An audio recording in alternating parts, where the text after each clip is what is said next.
ડભોઈ ચાંદોદ પંથકમાં કુદરતના પ્રકોપે ભારે તારાજી સર્જાઈ છે ત્યારે વાવાઝોડાને લઈને મકાઈનો તૈયાર થયેલો ઊભો પાક નષ્ટ થઈ ગયો છે અને જેને લઈને ખેડૂતોને વ્યાપક નુકસાન પહોંચ્યું છે।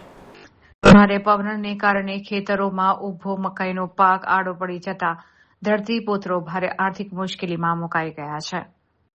ગઈકાલ સાંજથી શરૂ થયેલા ભારે પવન અને મિની વાવાઝોડાએ ચાણોદ પંથકમાં વ્યાપક પાયે તારાજી સર્જી છે।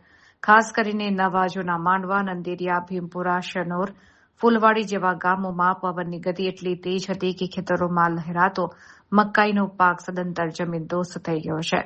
તૈયાર થવા જ આવેલો આ પાક પર કુદરતી આફત ત્રાટકતા ખેડૂતોની મહિનાઓની મહેનત અને મોંઘા ભાવના બિયારણ, ખાતરનો ખર્ચ પાણીમાં વેડફાઈ ગયો છે।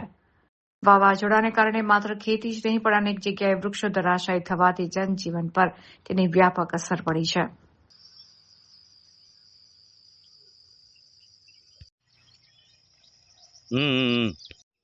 ગઈકાલે વાવાઝોડું આવ્યું, એમાં મોટા પાયે પવન છૂટેલો હતો।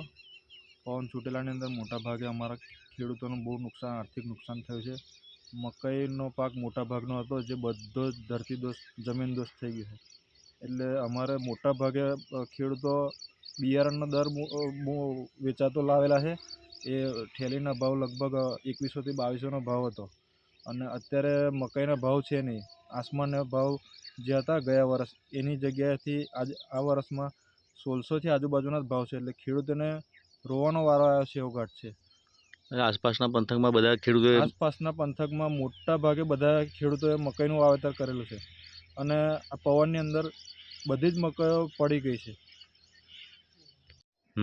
જે મકાઈ બધી પડી ગઈ છે એ મજૂરી ખર્ચો પણ અમારે બમણો થવાનો લાગવાનો છે અને સરકાર જો અમારી તરફ દેખે, ધ્યાન ખેંચે તો કંઈક ભાવમાં થોડી રાહત કરે તો અમને ખેડૂતોને થોડોક આર્થિક નુકસાનનો ફાયદો થાય, એ રીતે યોગ્ય વર્તન કરે તો સારું।